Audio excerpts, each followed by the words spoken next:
हाँ भाई, क्या हाल है? अच्छा, आज के लेक्चर में हम आगे बढ़ेंगे। जैसा कि आपको पता है कि पिछले लेक्चर में हमने क्या पढ़ा था भाई। पिछले लेक्चर में हमने डाइजेस्टिव सिस्टम को स्टार्ट किया था और उसमें देखा था आहार नाल के दो मुख्य पार्ट, एक तो मुख और एक ग्रसनी।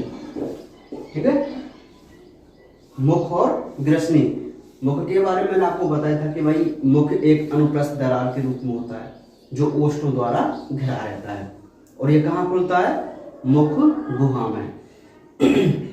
मुख गुहा में भाई क्या होती है भाई? दांत और जीभ होते हैं। ठीक है, तो हमने एक दांत के बारे में बात की थी बहुत अच्छी तरीके से। आपको याद होना चाहिए कि दंत भाई एक कठोर संरचना जिसके 3 भाग होते हैं, शिखर, मूल और ग्रीवा। क्लियर है ना? और दंत के बीचों बीच में क्या होती है? एक कैविटी होती है जिसको हम क्या बोलते हैं? मज्जा गुहा बोलते हैं। मज्जा गुहा में क्या होता है कि मज्जा गुहा में रुधिर वाहिनी होती है, तंत्रिका तंतु होते हैं और दंत कोशिकाएं होती हैं। और जो हमारी दंत कोशिकाएं होती हैं वो डेंटिन का क्या करती हैं? श्रावण करती हैं और इसी डेंटिन से हमारे दंत का क्या होता है? निर्माण होता है। तो ये कुछ हमने बात अपने पिछली क्लास में देखी थी। अब हम नेक्स्ट आगे बढ़ते हैं। जो हमारा तीसरा पार्ट है वो है एसोफेगस यानी कि ग्रसिका। ठीक है, ये जो थर्ड पार्ट है हमारा आहार नाल का, वो कौन है? ग्रसिका है, जिसको हम इंग्लिश में क्या बोलते हैं? एसोफेगस बोलते हैं। बहुत इंपॉर्टेंट संरचना है, देख लेते हैं क्या है एसोफेगस। तो सुनिए, सबसे पहले आपको लिखना है कि अच्छा, पहले मैं एक डायग्राम के द्वारा आपको क्लियर कर देता हूं। देखिए,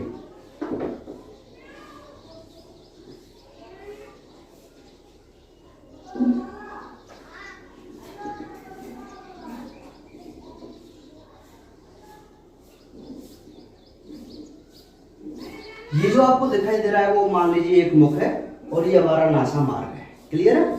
यहाँ पर हमारा ओवुला होता है। अच्छा, ये आपको पता ही है कि ये वाला पार्ट क्या है? ग्रसनी है। ये नासा ग्रसनी, ये मुख ग्रसनी, ये कंठ ग्रसनी।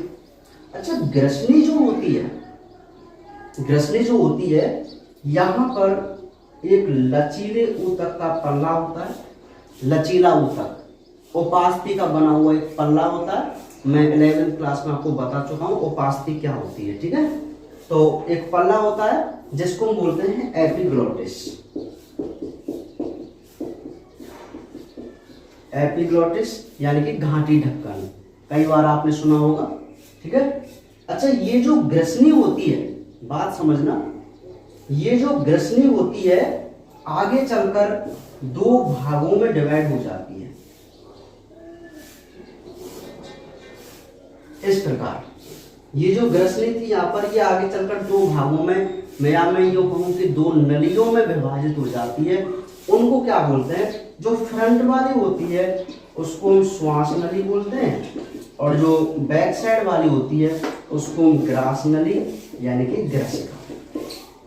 समझ में आ रही है बात मैं क्या कहना चाह रहा हूं? देखो, ये जो आपकी ग्रसनी है, ये जो ग्रसनी होती है वो आगे चलकर कितने भागों में डिवाइड हो गई? 2 भागों में डिवाइड हो गई। इसमें जो फ्रंट वाली है वो क्या है? श्वास नली, और जो बैक साइड वाली है वो क्या है? एसोफेगस यानी कि ग्रसिका। ठीक है, तो ये जो है इसको ग्लोटिस, भाई ये तो एपिग्लोटिस है, ये ग्लोटिस है। ठीक है, जब मैं पाचन तंत्र बताऊंगा ना आपको, मतलब मैकेनिज्म के बारे में बात करेंगे, हम क्रियाविधि के बारे में बात करेंगे, तो मैं आपको बताऊंगा आखिर ये एपिग्लोटिस क्या काम करता है ना। बहुत इंटरेस्टिंग है ना। फिलहाल अभी आप इसको समझिए।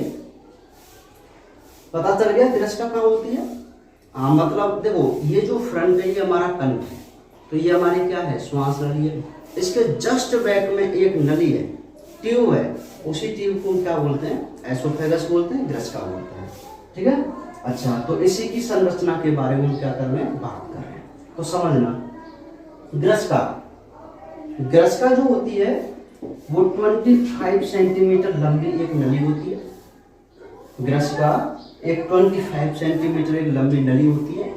और बहुत ही मुख्य बात, इसकी हिस्टोलॉजी औत की। अच्छा, ये हिस्टोलॉजी क्या चीज है?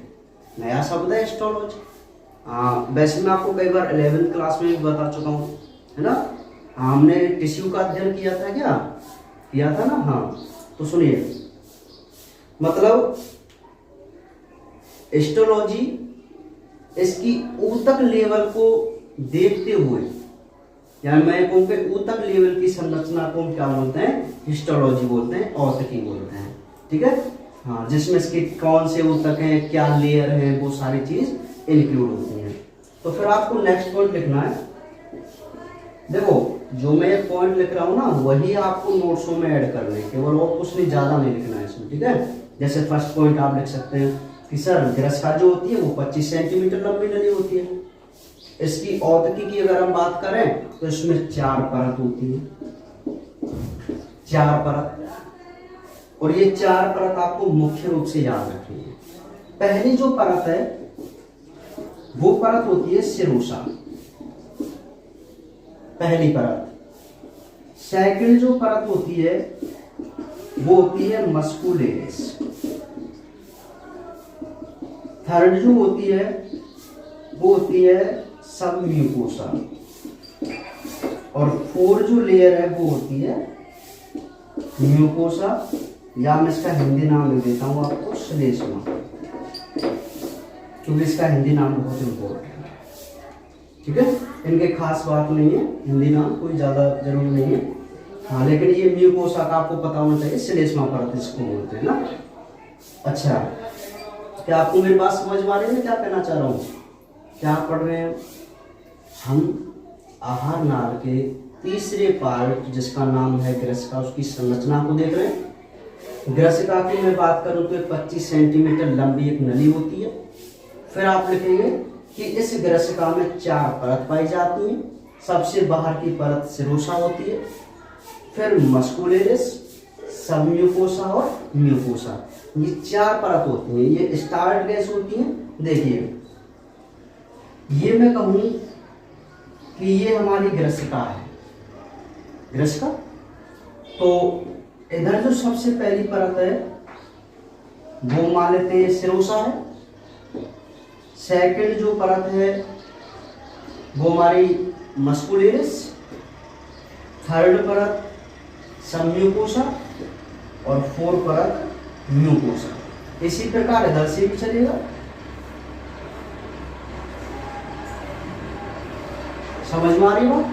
तो बिल्कुल ये बीचों बीच में क्या है, अभी ट्यूब है, एक रिक्त स्थान है। तो इस प्रकार इसकी कितनी लेयर पाई जाती है, 4 लेयर पाई जाती है, जो इस प्रकार अरेंज होती है, ठीक है। अच्छा, समझ में आ रही है मेरी बात भाई? सबसे पहली परत कौन है, सिरोसा। सेकंड परत कौन है, मस्कुलेरिस। थर्ड परत कौन सी है, सबम्यूकोसा। फोर्थ परत कौन सी है, म्यूकोसा, ठीक है। तो ये हमारी 4 परत होती है किसकी, ग्रसिका की। फिर आप इसमें 1-2 पॉइंट लिखेंगे कि जो सिरोसा होती है,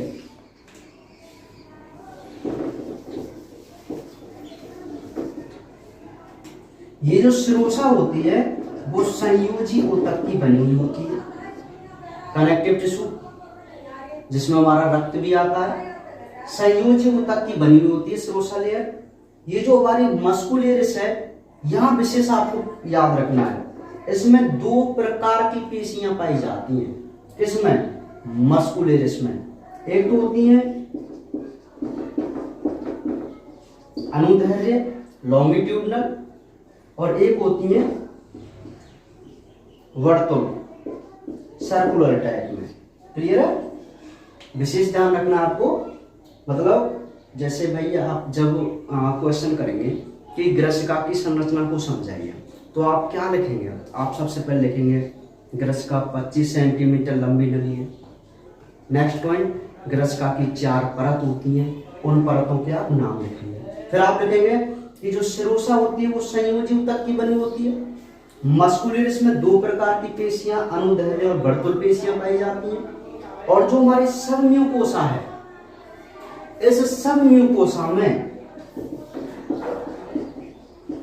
हमारी रुधिर वाहिनी,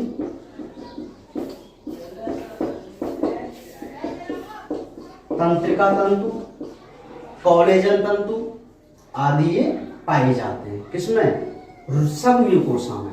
ये बहुत इंपॉर्टेंट है, जो आपको बात याद रखनी है, समझ रहे हैं? नेक्स्ट हम बात करते हैं म्यूकोसा की, श्लेष्मा। म्यूकोसा क्या है? म्यूकोसा सबसे अंदर की परत होती है और ये सबसे मुख्य परत होती है, श्लेष्मा। तो ये जो म्यूकोसा परत है वो एक चिकनी पदार्थ यानी कि श्लेष्मा का क्या करती है? श्रावण करती है। तो ये हमारी बात हुई इनकी लेयरों की, ग्रस्का की 4 परतों की, कि वो किसी बनी होती है, क्या होता है उसमें। तो आपको बहुत अच्छे तरीके से समझ में आ रहा होगा कि भाई ग्रस्का 25 सेंटीमीटर लंबी नली है, इसमें 4 परत सिरोसा, मस्कुलेरिस, सबम्यूकोसा, म्यूकोसा पाई जाती है। सिरोसा संयोजी ऊतक की बनी होती है, मस्कुलेरिस में अनुदैर्ध्य वर्तुल 2 पेशियां पाई जाती हैं, सबम्यूकोसा में रुधिरवाहिनी, तंत्रिका तंतु, कोलेजन तंतु आदि पाए जाते हैं। और म्यूकोसा जो होती है उसमें हमारा जैसे एपिथेलियम ऊतक है, लैमिना प्रोपरिया है, अधर पटल है, ये आदि संरचनाएं पाई जाती है। ठीक है, फिर आप एक पॉइंट और नोट कर देंगे कि ये जो हमारी ग्रस्का होती है, ये जो हमारी ग्रस्का होती है, इसका एक ही कार्य होता है। वो क्या कार्य होता है कि ये भोजन को मुख से, ये जो हमारी ग्रस्का है वो भोजन को मुख से कहां पहुंचाती है? आमाशय में। इसका एक ही मुख्य काम होता है कि जो हमारी ग्रस्का होती है वो भोजन को मुख से आमाशय में पहुंचाती है, और आमाशय में जो पहुंचाती है वो कौन से मूवमेंट के द्वारा पहुंचाती है? और वह मूवमेंट है किरमा कुंचन गति, या मैं कहूं पेरिस्टाल्सिस मूवमेंट। क्या?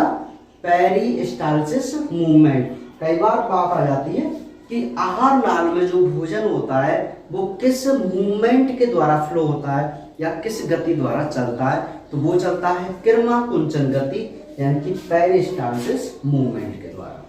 तो ये बात है हमारी केवल किसके बारे में? ग्रस्का के बारे में। समझ में आ रही है ना बात?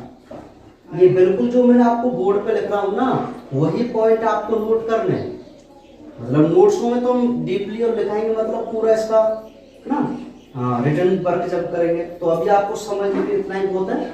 ये बिल्कुल बुक के अकॉर्डिंग मैं आपको बता रहा हूँ, ठीक है? जो शब्द हमारे बुक में उन्हीं के अकॉर्डिंग। समझ में आ रही बात? जब आप बुक को सामने रख लेंगे और वीडियो को देखेंगे ना तो आपको एक एक बात समझ में आ जाएगी कि किस लाइन का क्या मतलब है। ठीक है? हाँ, देखिए मैं आपको एक बात फिर दोबारा बता दूं। ग्रस्का 25 सेंटीमीटर लंबी नली होती है, 4 परत होती है, सिरोसा, मस्कुलेरिस, सबम्यूकोसा और म्यूकोसा। सिरोसा जो होती है वो संयोजी ऊतक की बनी होती है, मस्कुलेरिस जो होती है उसमें अनुदैर्ध्य वर्तुल पेशियां पाई जाती हैं, सबम्यूकोसा में रुधिरवाहिनी तंत्रिका तंतु होते हैं, और जो हमारी म्यूकोसा है उसमें हमारा एपिथेलियम ऊतक है और लैमिना प्रोपरिया आदि और श्लेष्मिका आदि पाई जाती है। ठीक है? और ये जो ग्रस्का है उसका काम क्या है भैया कि ये भोजन को मुख से किरमा कुंचन गति द्वारा आमाशय में पहुंचाते हैं। क्लियर है बात? तो ये थी हमारी क्या? ग्रस्का। नेक्स्ट हम देखते हैं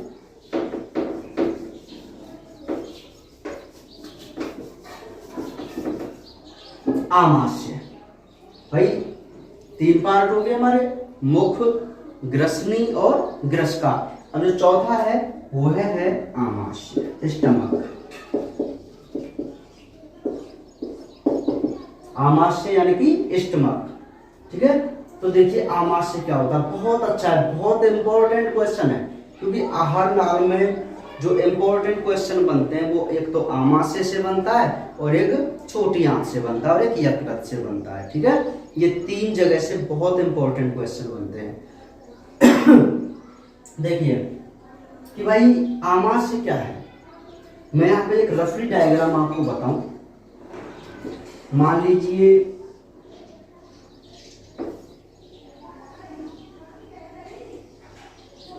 ये हमारी ग्रस्का है और ये जो ग्रस्का होती है वो इस प्रकार,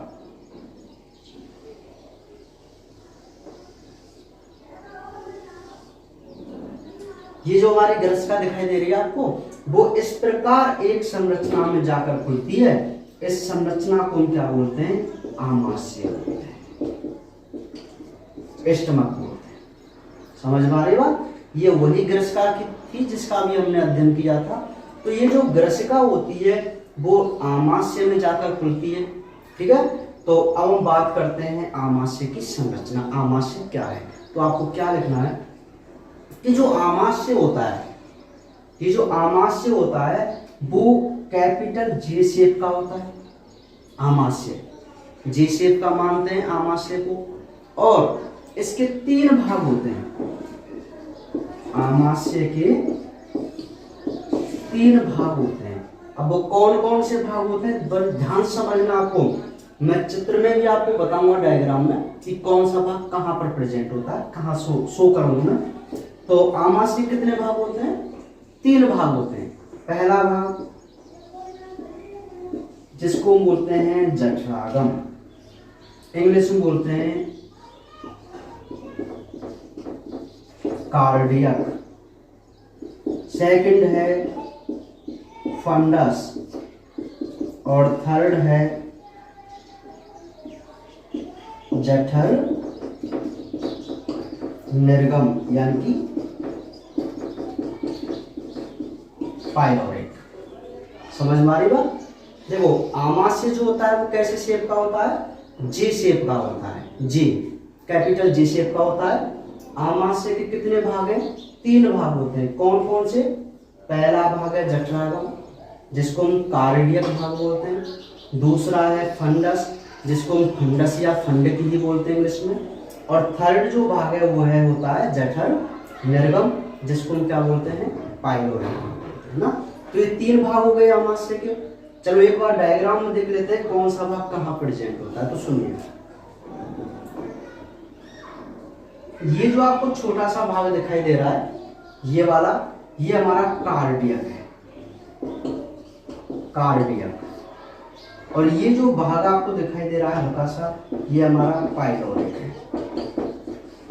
और ये जो आपको पूरा भाग दिखाई दे रहा है ना, वही है हमारा फंडस। क्लियर? आप देखो आमाशय की अगर मैं बात करूं तो कितने भाग हैं आमाशय के? 3 भाग हैं। पहला भाग कार्डियक, दूसरा भाग फंडस, तीसरा भाग पाइलोरिक। ये जो फंडस पार्ट है वो आमाशय का 80% भाग बनाता है। आपको चित्र में दिखाई दे रहा है लगभग ये 10% में, और ये अकेला कितने भाग में? 80% भाग में। कौन सा? Fundus part. ठीक है, तो 3 भाग हो गए आमाशय के। पहला भाग जठरागम है जिसको हम कार्डियक बोलते हैं। सेकंड भाग फंडस है, और जो थर्ड भाग है वो कौन सा है? जठर निर्गम है जिसको हम क्या बोलते हैं? पाइलोरिक बोलते हैं। क्लियर है? अच्छा, अब हम थोड़ा थोड़ा इनके बारे में भी लिखेंगे कि भाई जठरागम क्या है, फंडस क्या है, क्या होता है। तो बहुत अच्छा आपको समझना देखिए। सबसे पहले अगर मैं बात करूं जठरागम की, तो सुनिए, आप बिल्कुल चित्रित से लिख सकते हैं कि ये जो आमाशय का जो पहला भाग होता है वो कार्डियक है। जैसे हम हेडिंग लगाएंगे भाई जठरागम, आप लिख देंगे कि यह आमाशय का फर्स्ट भाग होता है जो, अब आप देख लो डायग्राम के हिसाब से किससे जुड़ा हुआ है? किससे जुड़ा हुआ है भाई? ग्रसिका से जुड़ा हुआ है। किससे जुड़ा हुआ है? ये ग्रसिका से। तो हम ये कह सकते हैं ना कि भाई यह आमाशय का प्रथम भाग है जो ग्रसिका से जुड़ा हुआ होता है। ठीक है, और बहुत ही मुख्य पॉइंट जरा ध्यान समझना कि ग्रसिका आमाशय के कार्डियक भाग से जिस स्थान पर जुड़ती है, या मैं यूं कहूं कि ग्रसिका और कार्डियक भाग के बीच में एक वॉल्व होता है, एक कपाट होता है जो आपको क्लियर दिखाई दे रहा है। इस कपाट को हम बोलते हैं कार्डियक स्फिंक्टर, यानी कि जठरागम अवरोधनी या कार्डियक अवरोधनी। दोबारा समझो, देखो ये आपको ग्रसिका दिखाई दे रही है ना, ये आपको आमाशय का प्रथम भाग दिखाई दे रहा है, जिसको हम क्या बोलते हैं, कार्डियक भाग बोलते हैं ना। तो इन दोनों के बीच में जो आपको ये दिखाई दे रहा है, ये एक वॉल्व है, वॉल्व। अच्छा, ये वॉल्व क्या काम करता है? अच्छा, इस वॉल्व को हम कार्डियक स्फिंक्टर बोलते हैं। अरे भाई, किस पार्ट से जुड़ा हुआ है? कार्डियक से। स्फिंक्टर का मतलब क्या होता है? अवरोधनी, एक प्रकार का वॉल्व। तो इसका क्या नाम हो गया? कार्डियक स्फिंक्टर हो गया, या जठरागम अवरोधनी हो गया। क्लियर है? अच्छा, देख लेते हैं इसका फंक्शन क्या होता है। भाई एक बात आप मुझे बताइए कि जब हम भोजन करते हैं, भाई ये तो एक ट्यूब लाइक स्ट्रक्चर है, एक नलीनुमा संरचना है कि नहीं? पूरी मुख से लेकर गुदामार्ग तक एक नली जैसी संरचना है। तो जब हम भोजन करते हैं तो वो पूरा भोजन ग्रसिका के माध्यम से कहाँ स्टोर होगा? सबसे पहले आमाशय में होगा कि नहीं होगा? तो भोजन करने के बाद अगर हम उल्टा लटक जाते हैं तो भी भोजन वापस नहीं आता है। क्यों नहीं आता? क्योंकि जब हम भोजन करते हैं ना, तब तो ये अवरोधनी ओपन होती है, खुल जाती है, तो हमारा भोजन ग्रसिका के माध्यम से कहाँ जाता है? आमाशय में जाता है।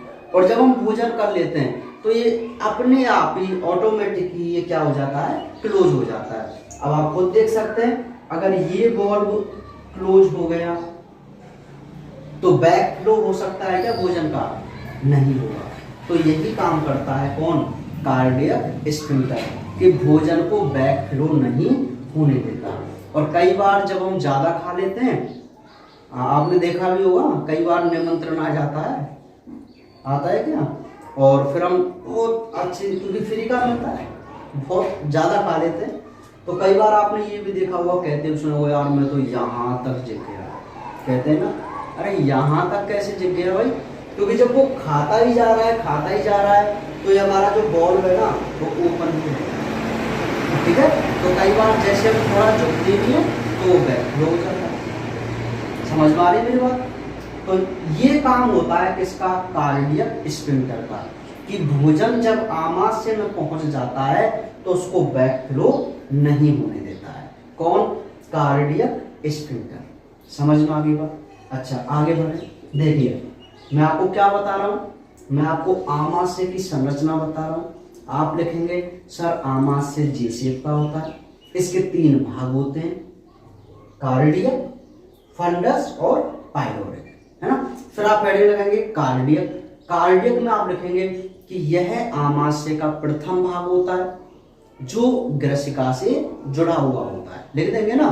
फिर आप नेक्स्ट पॉइंट लिखेंगे उसी में कि ग्रसिका और कार्डियक भाग के बीच एक अवरोध भी होती है, जिसको हम क्या बोलते हैं? कार्डियक स्फिंक्टर बोलते हैं। बस इतना लिखना है। किस पार्ट में? जठरागम में। बताओ, लिख सकते हैं नहीं लिख सकते? आराम से लिख सकते हैं ना। अच्छा, फिर हम बात करेंगे किसकी? फंडस पार्ट की। फंडस में हम क्या लिखेंगे कि यह आमाशय का, फंडस यह आमाशय का बीच का भाग है जो पूरे आमाशय का लगभग 80% भाग बनाता है। फंडस जो होता है वो आमाशय का बीच का भाग है और कितने % भाग बनाता है?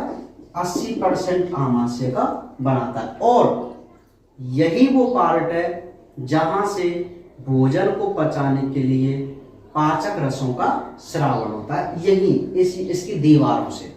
आपने जठर रस का नाम सुना होगा, तो वो जठर रस वगैरह, पाचक रस वगैरह सारे इसी पार्ट से निकलते हैं, फंडस से। ठीक है? तो फंडस में आपको यही 2 पॉइंट लिखने हैं कि यह आमाशय का बीच का भाग है और यह आमाशय का लगभग 80% भाग बनाता है। फिर हम बात करते हैं जठर निर्गम, यानी कि पाइलोरिक। पाइलोरिक में भी आप आराम से लिख सकते हैं कि यह आमाशय का कौन सा भाग है?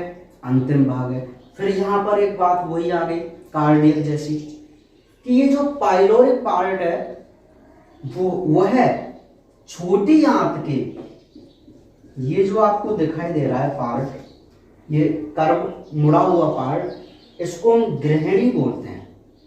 और ये जो ग्रहणी है ना, ड्यूडेनम जिसको बोलते हैं, वो स्मॉल इंटेस्टाइन का फर्स्ट पार्ट है, ड्यूडेनम यानी कि ग्रहणी।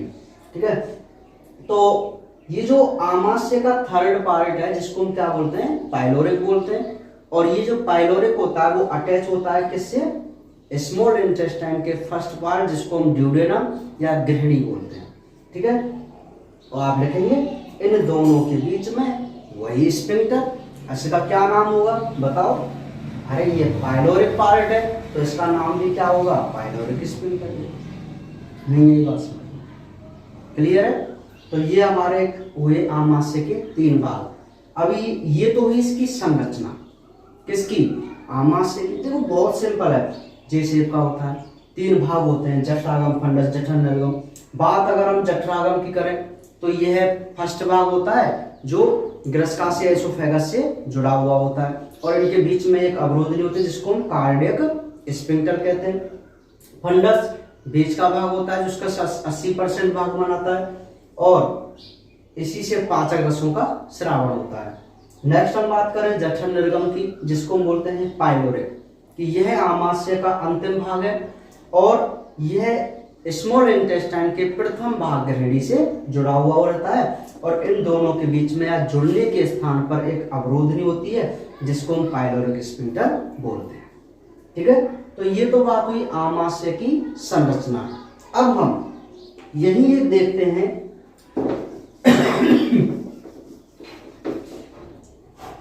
ये तो संरचना थी। अब हम इसकी देखते हैं हिस्टोलॉजी, औत की हिस्टोलॉजी, इसकी भी औत की है। तो आपको एक बात जरा ध्यान रखना कि भाई सभी की जो हिस्टोलॉजी है इनकी वो लगभग समान होती है, थोड़ा थोड़ा सा डिफरेंट होता है। भाई लेयर तो वही है 4। सुनिए, सबसे पहले आप लिखेंगे, बहुत हल्की सी हिस्टोलॉजी है आपकी बुक में, देखिए, क्योंकि हमने इसको एक्सप्लेन ग्रस्का में कर लिया था हिस्टोलॉजी को, तो वो इस में थोड़ी सी डिफरेंट है, मैं आपको बता रहा हूँ। सुनिए, हिस्टोलॉजी में आप क्या लिखेंगे कि आमाशय में 4 परत होती है, वही 4 परतें जो हमने अध्ययन किया था, जिसमें हम सिरोसा,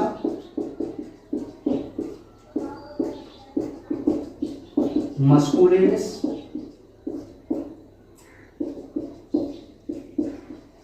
सबम्यूकोसा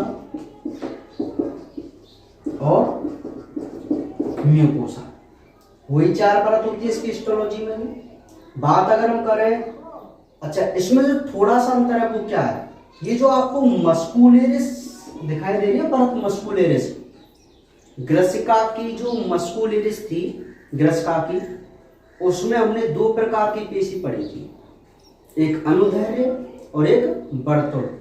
लेकिन आमाशय की मस्कुलेरिस में, आमाशय की मस्कुलेरिस में 3 प्रकार की पेशियां होती हैं, वही होती हैं, देखो, अनुदैर्ध्य, वर्तुल, और जो अलग प्रकार की होती है वो होती है तिर्यक, यानी कि तिरछी पेशियां।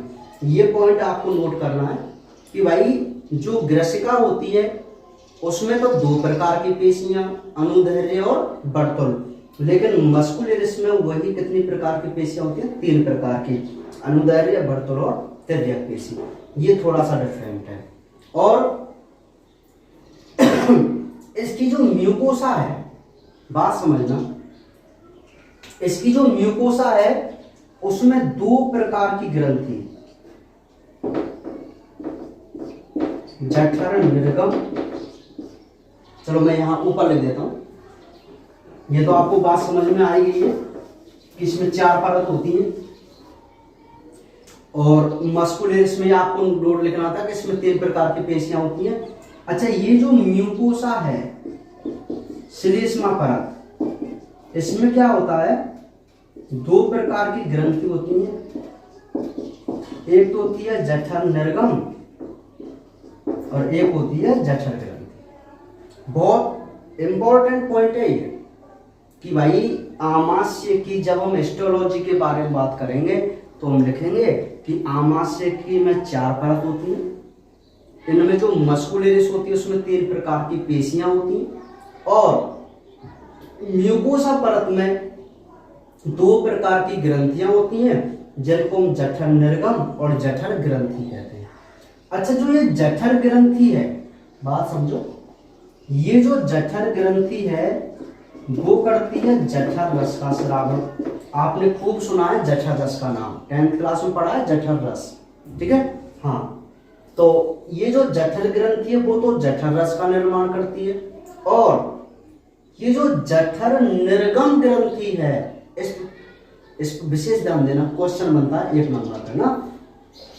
ये जो जठर निर्गम ग्रंथि है इसमें 2 प्रकार की कोशिकाएं होती हैं, याद रखना इस चीज को। ये जो जठर निर्गम ग्रंथि है इसमें 2 प्रकार की कोशिकाएं होती हैं। पहली कोशिका जिसको हम ऑक्सेंटिक कोशिका बोलते हैं, याद रखना, पहली कोशिका जिसको हम ऑक्सेंटिक कोशिका बोलते हैं या अम्लजन कोशिका बोलते हैं, वो करती है HCl का स्रावन।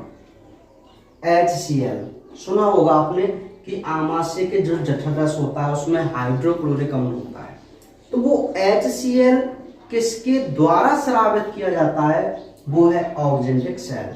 कई बार क्वेश्चन आ जाता है 1 नंबर का कि ऑक्जेंटिक सेल का कार्य बताइए या HCl का स्रावन कौन सी कोशिकाएं करती हैं। तो कौन सी कोशिकाएं करती है HCl का स्रावन, ऑक्जेंटिक कोशिकाएं करती हैं। क्लियर है। अच्छा, जो सेकंड कोशिका है वह है जाइमोजन,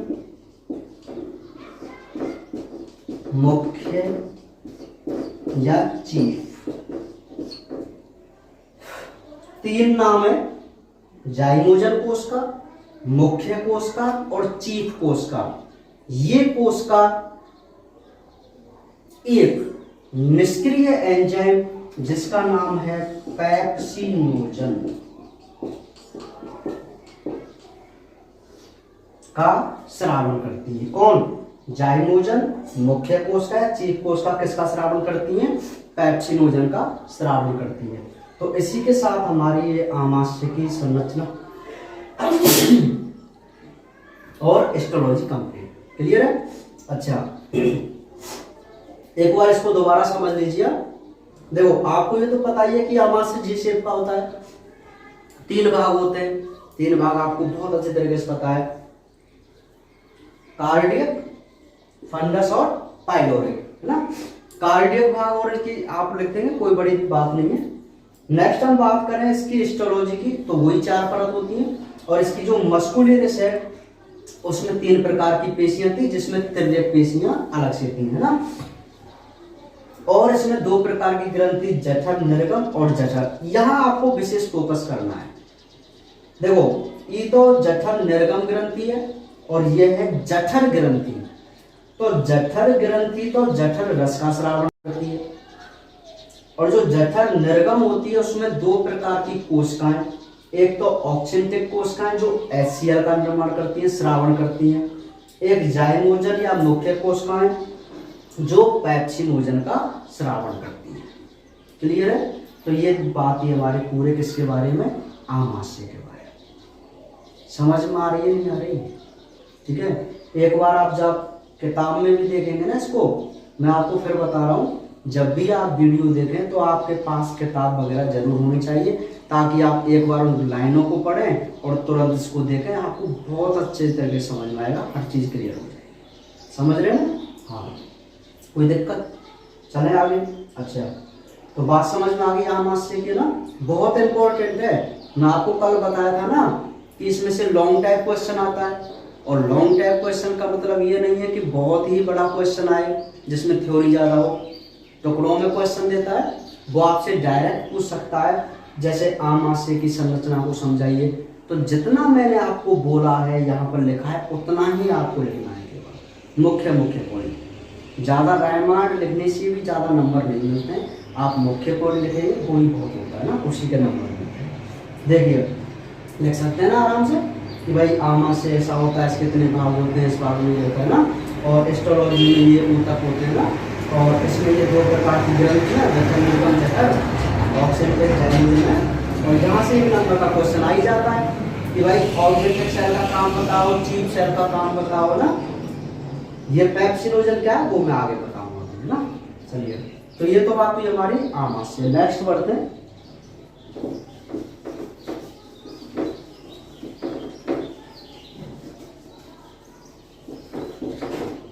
नेक्स्ट बात आती है हमारी छोटी आंत के बारे में, स्मॉल इंटेस्टाइन। ठीक है भाई, क्रम से चल रहे हैं ना हम, आहार नाल की संरचना पे चल रहे हैं। तो आहार नाल की संरचना में हमने पढ़ता है कि दो प्रकार के अंग होते हैं, एक तो मुख्य अंग और एक सहायक ग्रंथियां। अभी हम किनकी संरचना देख रहे हैं? मुख्य अंगों की, जिसमें हमने देखो मुख को कर लिया, ग्रसनी, ग्रसिका और आमाशय, 4 को कर लिया है। अब हम नेक्स्ट देखते हैं जिसको हम क्या बोलते हैं? छोटी आंत्र, यानी कि स्मॉल इंटेस्टाइन। बहुत ही मुख्य है ये मैं आपको बता चुका हूं। आमाशय और स्मॉल इंटेस्टाइन से ही क्वेश्चन ज्यादा बनते हैं, पाचन तंत्र से, है ना। देखिए, तो छोटी आंत्र, छोटी आंत्र जो होती है, हाँ, आरबीएसई बोर्ड में, इस बोर्ड में वैसे तो 3 मीटर की बताइए, ये 3 मीटर जीवित अवस्था में, लेकिन एनसीईआरटी बोर्ड में ये आपको 6 मीटर लंबी मिलेगी, 6 मीटर, है ना। मैं आपको बता चुका हूं ना, क्योंकि यहाँ जीवित अवस्था को लेकर है और मृत अवस्था को लेकर है आरबीएसई बोर्ड में, और एनसीईआरटी में डायरेक्ट दी हुई होती है। हाँ, 6 मीटर या 6.25 मीटर, है ना, और 8 से 10 मीटर टोटल आहार नाल की लंबाई होती है ना। तो कोई बड़ी बात नहीं है, आपको जो बुक में वही पढ़ना है कि जीवित अवस्था में जो हमारी छोटी आंत्र होती है वो टोटल 3 मीटर लंबी होती है, 3 मीटर लंबी। और फिर हम बात कर लेते हैं इसके भागों के बारे में। इसके जो भाग होते हैं, 3 भाग होते हैं, और छोटी आंत्र के जो भाग है वो 3 भाग है। पहला भाग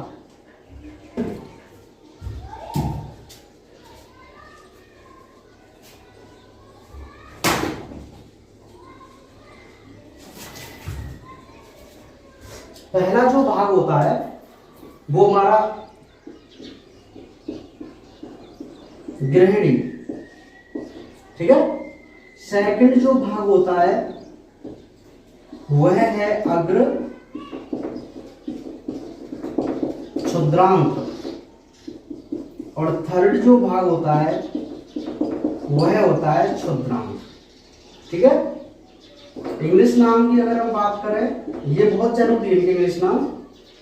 ग्रहणी को बोला जाता है ड्यूडेनम, अग्र क्षुद्रांत को बोला जाता है जैजुनम, और क्षुद्रांत को बोला जाता है इलियम,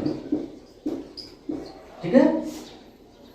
बात कर रहे हैं किसकी? छोटी आंत की, तो आप डायरेक्ट लिखेंगे कि छोटी आंत्र की जीवित अवस्था में 3 मीटर लंबाई होती है, और इसके 3 भाग हैं क्रम से ग्रहणी, अग्र क्षुद्रांत और क्षुद्रांत। जो ग्रहणी वाला यानी कि ड्यूडेनम होता है, ड्यूडेनम जो होता है वो 25 सेंटीमीटर लंबा होता है और यू शेप का होता है, उल्टे यू शेप का। अभी मैं एक चित्र बनाऊंगा तब आपको बताऊंगा कैसे होता है। ड्यूडेनम छोटी आंत का प्रथम भाग है, फर्स्ट भाग होता है जो जिसकी लंबाई 25 सेंटीमीटर होती है, और ये उल्टे यू आकार का होता है। केवल इतना ही लिखना है, ज्यादा बड़ी थ्योरी नहीं है। नेक्स्ट है अग्र क्षुद्रांत यानी कि जैजुनम। ये जो जैजुनम होता है वो 1 मीटर का होता है, 1 मीटर, और ये इसका मध्य भाग होता है। इतना ही लिखना है बस। इलियम, इसकी जो लंबाई होती है 1.75 मीटर होती है, और ये छोटी आंत का अंतिम भाग होता है ना।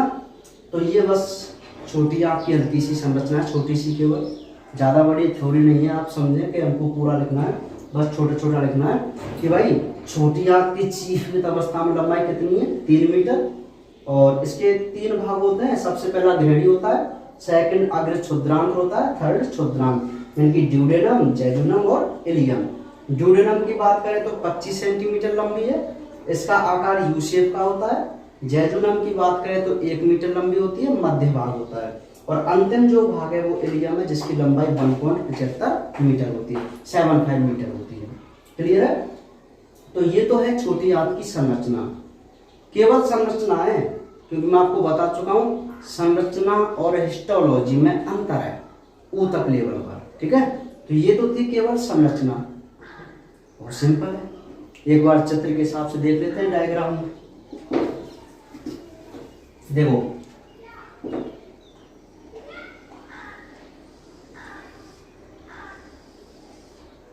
ये हमारा आमाशय था, ये ग्रस्का थी, ये कार्डियक स्फिंक्टर है, ये पाइलोरिक स्फिंक्टर है। क्लियर है। तो ये जो भाग आपको दिखाई दे रहा है ये देखो कुछ इस प्रकार,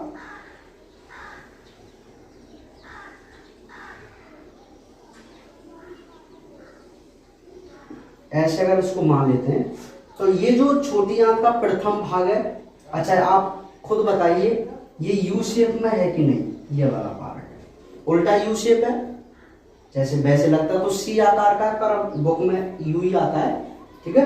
तो यू उल्टे यू आकार का पार्ट जो है ये वाला, इसको बोलते हैं ड्यूडेनम, ठीक है।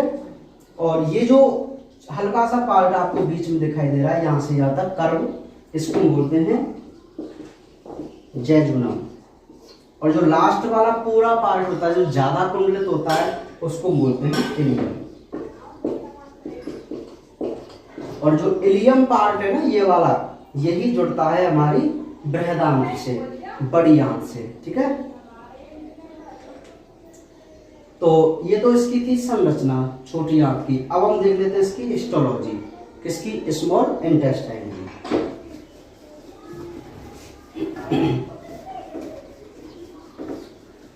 सुनो देखो स्मॉल इंटेस्टाइन के बारे में बात चल रही है। तो जो स्मॉल इंटेस्टाइन है, जो स्मॉल इंटेस्टाइन है उसके 3 भाग थे, 3 मीटर लंबी थी, है ना, वो हमने देख चुके हैं। अगर हम इसकी हिस्टोलॉजी की बात करें, औतकी के बारे में बात करें, उसमें वही 4 परत हैं, सभी की 4 लेयर ही मैंने आपको बताई थी। एक बार आप डायग्राम के हिसाब से समझना।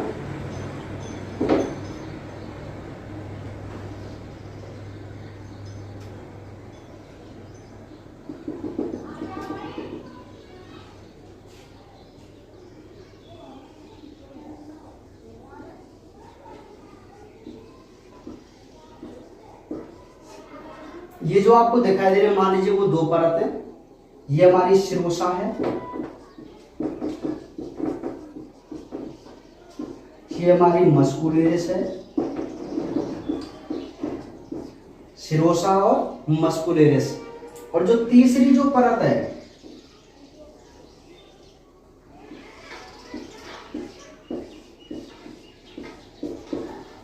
अच्छा तीसरी जो लेयर होती है वो कौन सी होती है, सबम्यूकोसा होती है ना। और सबम्यूकोसा में मैंने आपको क्या बता रखा है कि भाई सबम्यूकोसा जो परत होती है उसमें हमारी रुधिर वाहिनी, तंत्रिका वाहिनी आदि प्रेजेंट होती हैं। तो जो ये आपको दिखाई दे रही है वो हमारी रुधिर वाहिनी वगैरह है, जो कौन सी लेयर में है, सबम्यूकोसा में, है ना। अच्छा अब हम हिस्टोलॉजी पे बढ़ते हैं कि आखिर हमारी बुक की थ्योरी क्या कहती है हिस्टोलॉजी के बारे में। तो वो ये कहती है कि भाई छोटी आंत्र की सबम्यूकोसा और म्यूकोसा, क्योंकि आपको पता है ना यहाँ भी म्यूकोसा आएगी, आएगी ना, 4 परत होती है, मैंने 3 ही तो बनाई है अभी। तो वो ये कहता है कि सब म्यूकोसा और म्यूकोसा दोनों परत एक कुंडलन बनाती हैं, यानी कि बलित हो जाती है, मुड़ जाती है, और वो मुड़कर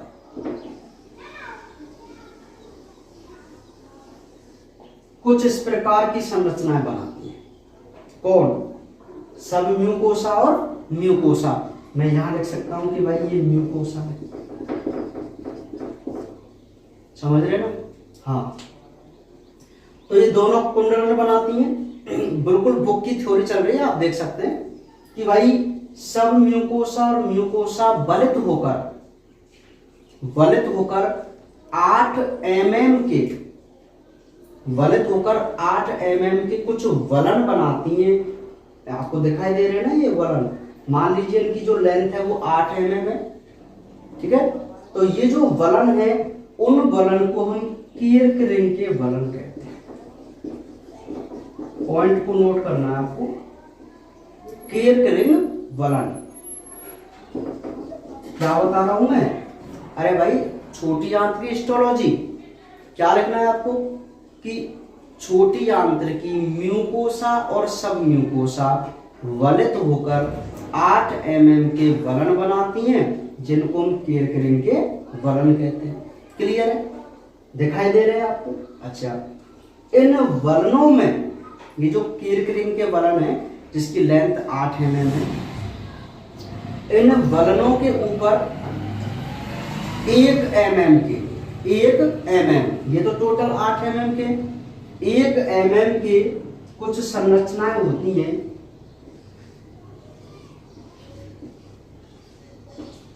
जिनको हम बोलते हैं रसांकुर। बहुत अच्छी तरीके से समझना आपको कि देखो ये तो हमारी 4 लेयर हो गई। ये जो 4 लेयर हो रही है वो अंदर की तरफ है ना, आपको पता है ना भाई। मान लीजिए छोटी आंख की ये है ना, तो इसमें ये तो होंगी भाई, इधर से चलती हुई आएगी यहां तक ऐसे। तो ये जो हमारे वलन वगैरह है वो, ये जो सूक्ष्मांक और रसांकुर है वो इसी प्रकार तो होंगे, बताओ होंगे कि नहीं होंगे? ऐसे ऐसे ही तो होंगे, है ना। अच्छा, तो आपको क्या लिखना है कि म्यूकोसा और सब म्यूकोसा वलित होकर 8 mm के किर्क रिंग के वलन बनाती हैं। इन पर 1 mm के क्या पाए जाते हैं? रसांकुर, जिनको इंग्लिश में विलाई बोलते हैं। ये जो आपको दिखाई दे रहे हैं वो रसांकुर हैं, और इन रसांकुरों के भी ऊपर 1 म्यूएम, 1 म्यूएम के हजारों की संख्या में ऐसे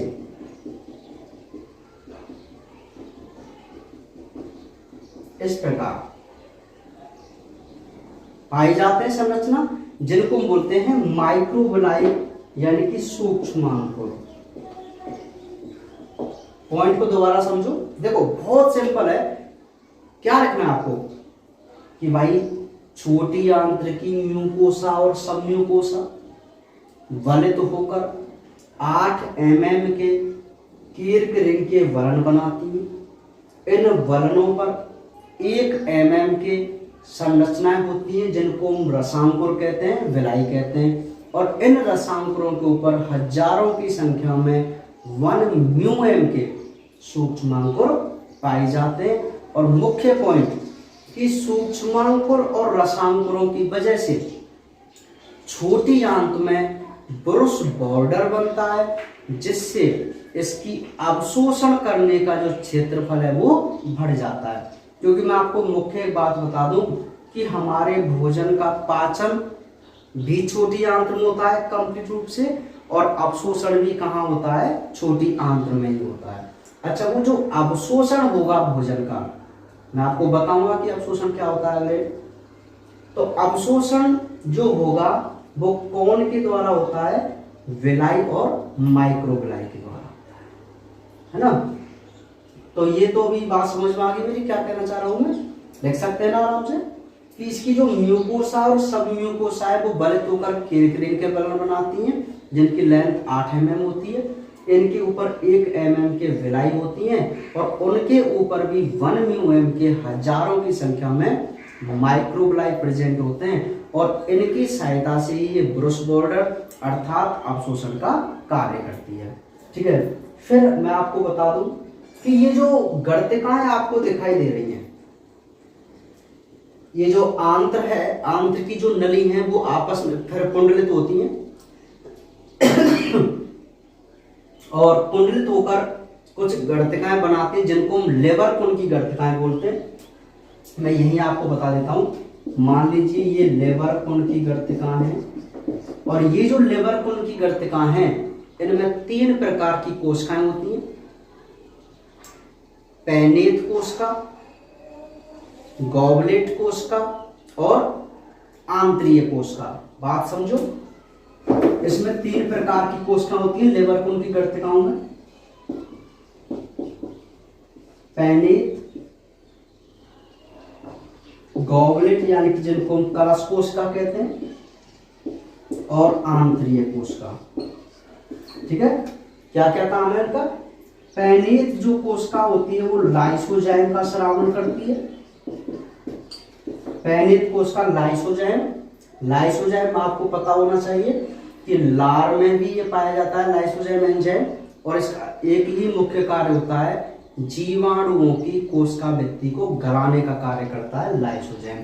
क्वेश्चन भी पूछ लिया गया है ना कि वह कौन सा एंजाइम है जो जीवाणु की कोशिका भित्ति को अपघटित करता है, या मैं सीधी सी भाषा में ये कहूँ कि जीवाणु को मारने का कार्य करता है लाइसोजाइम।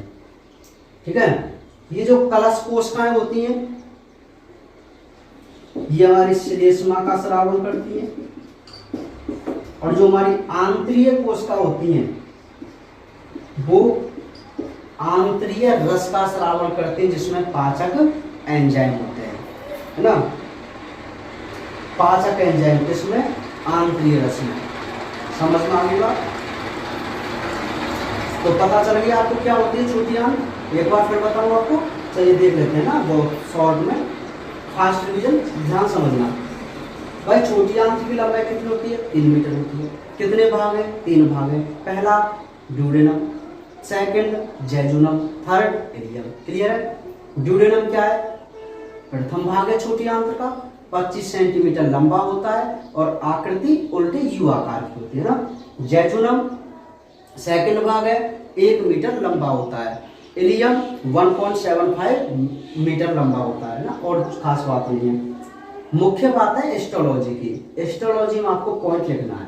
क्या लिखेंगे? तो वो कितना सिंपल है, आप लिखेंगे पहला पॉइंट है कि म्यूकोसा और सबम्यूकोसा वलित होकर 8 mm के केरकरिन के क्या बनाती हैं? बलन बनाती हैं। क्लियर? इन बलनों पर 1 mm के विलाई होती हैं, और उन पर भी 1 mm के क्या होती हैं? माइक्रो विलाई होती हैं। विलाई को बोलते हैं रसांकुर, और माइक्रो विलाई को बोलते हैं सूक्ष्मांकुर। विलाई के ऊपर ही माइक्रो विलाई पाई जाती है ना। और ये जो विलाई और माइक्रो विलाई है वो मिलकर एक ब्रुश बॉर्डर बनाती हैं, और उस ब्रुश बॉर्डर की सहायता से जो हमारी छोटी आंत होती है वो अवशोषण करती है भोजन का, है ना। तो ये आप लिख सकते हैं। फिर आप लिखेंगे कि इसमें कुछ लोअर कुल की गर्तिकाएं होती हैं। इन गर्तिकाओं में 3 प्रकार की कोशिकाएं होती हैं, पैनीत कोशिका, कलश कोशिका और आंतरीय कोशिका। जो पैनीत कोशिका होती है वो लाइसोजाइम का स्रावन करती है, कलश कोशिका जो होती है वो श्लेष्मा का स्रावन करती है, और आंतरीय कोशिका होती है जो आंतरीय रस का स्रावन करती है, और आंतरीय रस में ही भोजन को पचाने वाले पाचक एंजाइम पाए जाते हैं ना। और इसके अलावा इसमें पेयर पेचेज होते हैं। पेयर पेचेज क्या है? पेयर पेचेज, पेयर पेचेज या पेचेज। पेयर पेचेज क्या होते हैं? हाँ, ये वह स्थान होते हैं जहां पर लसिकाणु होते हैं, लिम्फोसाइट होते हैं ना, मतलब जो इम्यून सिस्टम के लिए रेस्पॉन्सिबल होते हैं, तो वो पेयर पेचेज होते हैं। वो भी छोटी आंत में पाए जाते हैं। तो ये थी हमारी छोटी आंत्र, स्मॉल इंटेस्टाइन। समझ में आ रही नहीं आ रही है ना? एक बार आप डायग्राम देख के और पूरी थ्योरी पढ़ के आपको बिल्कुल क्लियर हो जाएगा ना। ठीक है, रफ करें। चलिए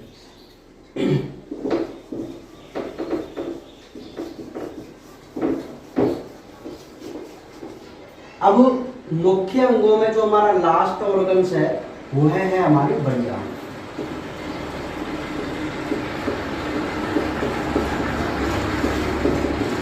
लार्ज इंटेस्टाइन यानी कि बृहद आंत है ना।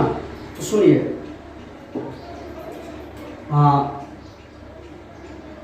इसकी जो लंबाई की मैं बात करूं तो 1.25 मीटर होती है, 1.25 मीटर, 1.5 मीटर भी हो सकती है। ठीक है, लंबाई किसकी? बड़ी आंत की। अच्छा, इसकी बहुत सिंपल है। देखो, जो ये हमारी सबसे पहले हम ये बात करेंगे, जो हमारी बड़ी आंत्र होती है उसके 3 भाग होते हैं। बड़ी आंत्र के 3 भाग होते हैं मुख्य रूप से। पहला जो भाग है वह होता है सीकम। सीकम आपकी बुक में जो ये भाग दिखाई दिया ना, उंडुक, उंडुक तो हिंदी शब्द है और सीकम है इंग्लिश शब्द, पहला भाग है। सेकंड भाग होता है बृहदांत्र, ठीक है, और थर्ड भाग है मलाशय, है ना। तो हमने बड़ी आंत्र को 3 भागों में डिवाइड कर दिया है, सीकम, बृहदांत्र और मलाशय, है ना। बात अगर मैं सीकम की करूं तो बहुत अच्छे तरीके से आपको समझना कि आखिर सीकम क्या होता है। चित्र के साथ समझो, डायग्राम से सुनिए।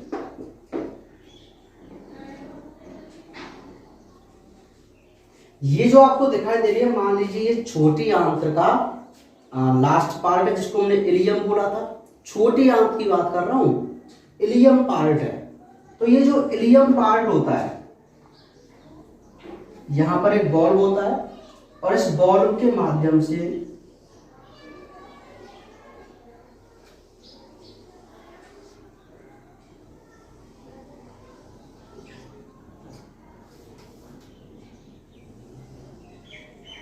ये वाला दिखाई दे रहा है आपको,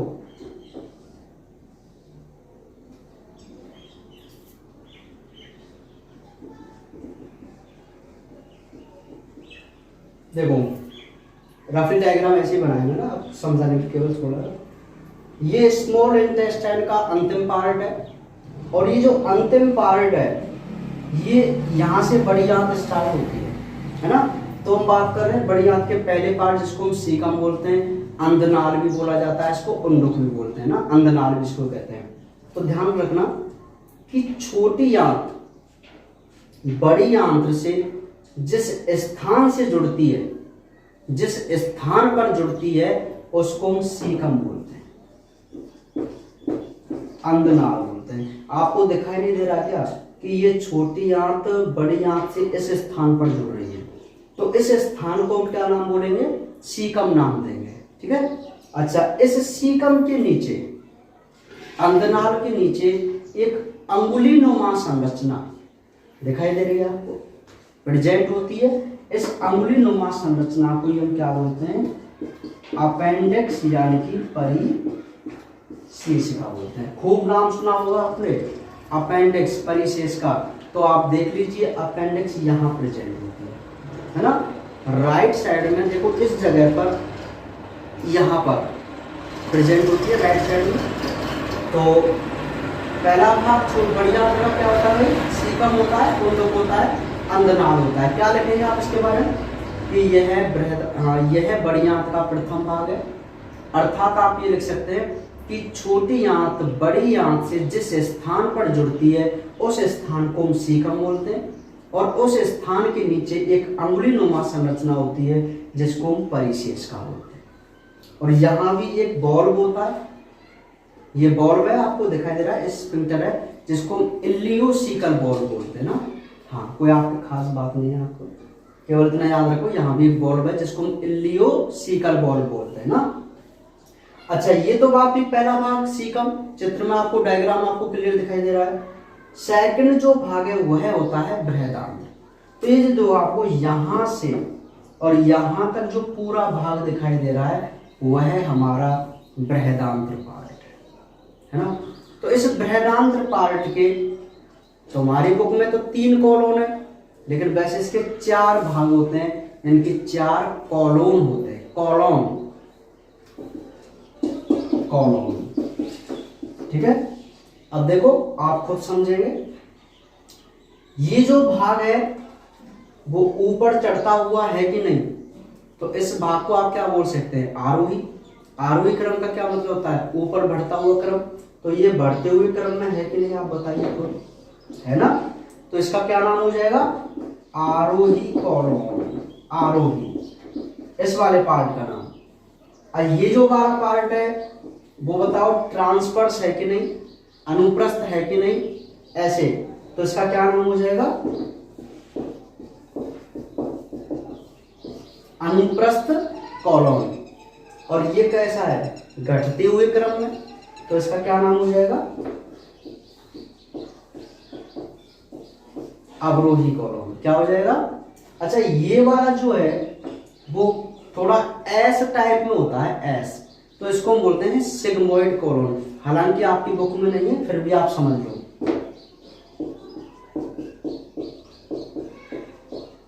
ये होता है सिग्मोइड कोलोन। ठीक है, समझ में आ गई बात? ज्यादा खास थोड़ी नहीं है, आपको केवल इतना ही बताना है कि जो हमारी बृहदांत्र होती है 1.25 मीटर होती है, और इसकी जो बात करें इसके भाग की, इसके 3 भाग होते हैं। पहला भाग सीकम, सेकंड बृहदांत्र और थर्ड है मलाशय। सीकम क्या होता है भाई कि छोटी आंत बड़ी आंत से जिस स्थान पर जुड़ती है उसको हम सीकम बोलते हैं, और इसके नीचे एक अंगुलीनुमा संरचना होती है जिसको हम परिशेषिका बोलते हैं। और सेकंड जो भाग है बृहदांत्र, इसके 3 कॉलोन होते हैं, आरोही कॉलोन, अनुप्रस्थ कॉलोन और अवरोही कॉलोन, है ना। और लास्ट हम बात करते हैं मलाशय की, तो एक थैलेनुमा संरचना होती है जिसको मलाशय बोलते हैं, जिसमें मल का स्टोरेज होता है। क्लियर है बात? तो ये हमारी जो बात है वो हमारी एलिमेंट्री कैनाल यानी कि आहार नाल के मुख्य अंग कंप्लीट है। तो ये जो मैंने आपको बताया ये पूरी संरचना है केवल, क्योंकि हमारा टॉपिक अभी क्या है, आहार नाल की संरचना। तो आहार नाल की संरचना में जो आपको विशेष कर याद करना है ना, वो आमाशय और छोटी आंत की संरचना पर ज्यादा ध्यान देना है। या तो हालांकि सारी होनी चाहिए, पर विशेषकर आमाशय और छोटी आंत और एक दंत की संरचना, यहां से मुख्य रूप से क्वेश्चन होते हैं। क्लियर? तो आज के लिए केवल इतना ही। बाकी कल जो हम बात करेंगे वो अपने सहायक ग्रंथियों के बारे में बात करेंगे। क्लियर है? Thank you.